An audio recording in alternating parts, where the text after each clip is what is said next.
Movie की शुरुआत में हम ग्रू और उसके चेले मिनियंस को देखते हैं जो किसी पैलेस में जाते हैं जहां पार्टी होती है और उसके बाद स्कूल का जो सबसे खतरनाक विलन है उसे अवार्ड दिया जाता है। यही हम मैक्सिम नाम के एक लड़के को देखते हैं जो ग्रू के साथ बचपन में पढ़ता था, लेकिन जब सबसे बड़े विलन को अवार्ड दिया जाता है वो होता है मैक्सिम, क्योंकि वो अब इस शहर का सबसे बड़ा विलन बन चुका है और उसने खुद को सीरम देकर कॉकरोच में ट्रांसफर हो गया है। इसका मकसद था कि लोगों को भी उसी के जैसा बनाने का, लेकिन ग्रू उसे अरेस्ट करने की बात करता है क्योंकि वो AVL का मेंबर है, एंटी विलन लीग, जो ऐसे विलन को पकड़ते हैं। ग्रू सभी को बुला लेता है जिसे मैक्सिम पकड़ा जाता है, लेकिन जाने से पहले मैक्सिम ग्रू को धमकी के साथ चैलेंज देता है कि वो उसके परिवार को और उसे इतनी आसानी से नहीं छोड़ेगा।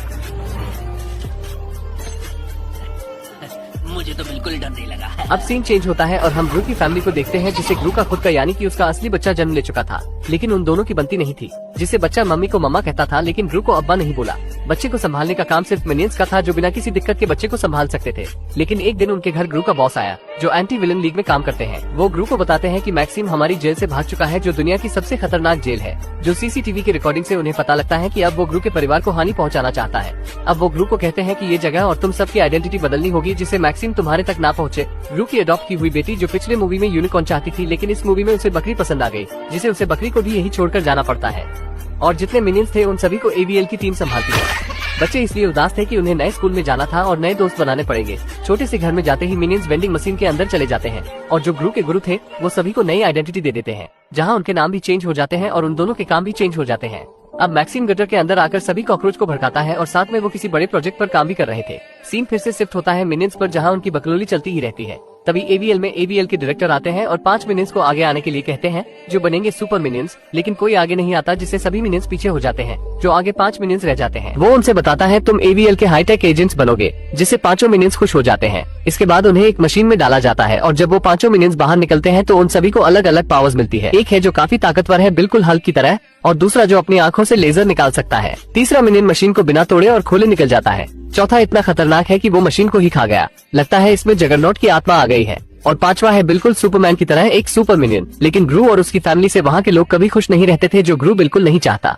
ग्रू ने अपने परिवार को सुरक्षित रखने के लिए कहता है कोई भी हमारा नाम पूछे तो उससे झूठ बोलना, लेकिन उसकी छोटी बेटी कभी झूठ नहीं बोलती, इसलिए कुंफू मास्टर उससे गुस्सा हो जाते हैं। लेकिन उसकी दूसरी बहन ने मास्टर की टिंगू उंगली तोड़कर अपनी बहन का बदला लिया। जब ग्रू की पत्नी एक औरत की हेयर कटिंग कर रही थी तो उसकी गलती से उसके बालों में आग लग जाती है, जिससे वो तुरंत वहाँ से निकल जाती है। दूसरी तरफ हम मैक्सिम को देखते हैं। हमें पता चलता है कि वो जिस प्रोजेक्ट पर काम कर रहा था वो अब तैयार हो चुका है, जो एक खतरनाक रोबोटिक कॉकरोच है, क्योंकि उसे ग्रू का बच्चा चाहिए ताकि वो उसे भी अपनी तरह कॉकरोच बनाकर अपना बेटा बना सके। उसकी और ग्रू की बचपन से ही दुश्मनी है, क्योंकि ग्रू सिंगिंग कंपटीशन में मैक्सिम का गाना चुरा कर गाया था, जिससे मैक्सिम की काफी बेइज्जती हुई थी। इसके बाद वो ग्रू को ढूंढने के लिए निकल जाता है। रात के समय ग्रू अपने पड़ोसी की बेटी पॉपी को अपने घर देखता है। वो अपने फोन में ग्रू की पहले की फोटो दिखाती है और कहती है तुम एक मास्टर विलन थे। ग्रू उसे समझाने की कोशिश करता है, लेकिन वो कहती है कि कल तुम मेरे साथ एक लूट को अंजाम देने वाले हो। इसके बाद वो वहाँ से चली जाती है। दूसरे दिन पॉपी उसे अपने घर बुलाती है, जहाँ वो काफी मुश्किल से पहुँचता है। पॉपी उसे बताती है कि मैं भी तुम्हारी तरह बचपन से ही एक विलन बन गई, और कहती है तुमने 12 साल से भी कम उम्र में शाही ताज चुराया था। लेकिन जब ग्रू को पता चलता है कि वो भी उसके ही बचपन के स्कूल से उस हनी बेजर को चुराना चाहती है, जो बहुत ही खतरनाक है, इसलिए वो इस लूट को करने से मना कर देता है। लेकिन वो मजबूर था अपनी पहचान को छुपाने के लिए, इसलिए वो उसके साथ उस स्कूल की ओर निकल जाता है। इधर सभी सुपर मिनियंस दुनिया को बचाने के लिए निकल जाते हैं, जहाँ एक चोर आदमी का बैग लेकर भागता है, लेकिन मिनियन हल्क उसे पकड़ने की कोशिश करता है, लेकिन उसका निशाना परफेक्ट है। एक आदमी कांच की सफाई करते समय बिल्डिंग से लटक गया, लेकिन सुपर मिनियन आता है और उसके अधूरे काम को पूरा करता है। तीसरा मिनियन एक बिल्ली को पेड़ से उतारने में एक औरत की मदद करता है, इसलिए वो औरत उसे एक किस करती है, जिससे वो खुश हो जाता है और उसकी खुशी से पूरा इलाका तबाह हो जाता है। तभी एक ट्रेन का ब्रेक टूट जाता है, इसलिए तीसरा मिनियन उसे रोकने के लिए स्पाइडरमैन की तरह लटकते हुए आता है और उस ट्रेन को रोकने की कोशिश करता है, और वो ट्रेन को रोकने में कामयाब होता है, लेकिन बचाने में नहीं। एक टाइम बॉम्ब फटने ही वाला था, लेकिन जगरनॉट की पावर वाला मिनियन आकर उसे खा जाता है, जिससे वो पूरे शहर को बॉम्ब से बचा लेता है, लेकिन कुछ ही देर के लिए। पब्लिक इन सभी सुपर मिनियंस को नापसंद करते हैं, इसलिए उनका बॉस उन्हें रिटायर कर देता है, जिससे एक मिनियन खुश हो जाता है।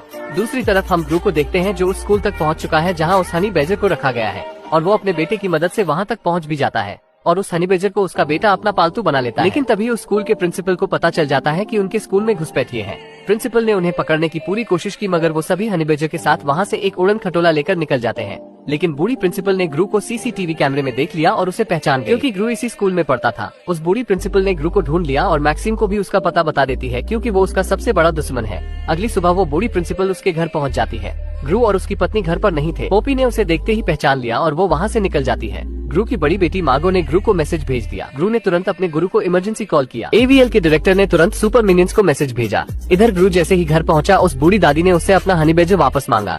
ग्रू का बहाना सुनते ही वो उससे लड़ने लगती है। इसी बीच मैक्सिम वहाँ पहुँच जाता है। उसका मकसद था उसके बच्चे को पकड़ना। तभी ग्रू ने देखा कि उसका बेटा गायब है। उसने मैक्सिम का पीछा किया, लेकिन वो अपने बच्चे को बचा नहीं पाया। तभी पॉपी वहाँ उस उड़न खटोले के साथ पहुँच जाती है।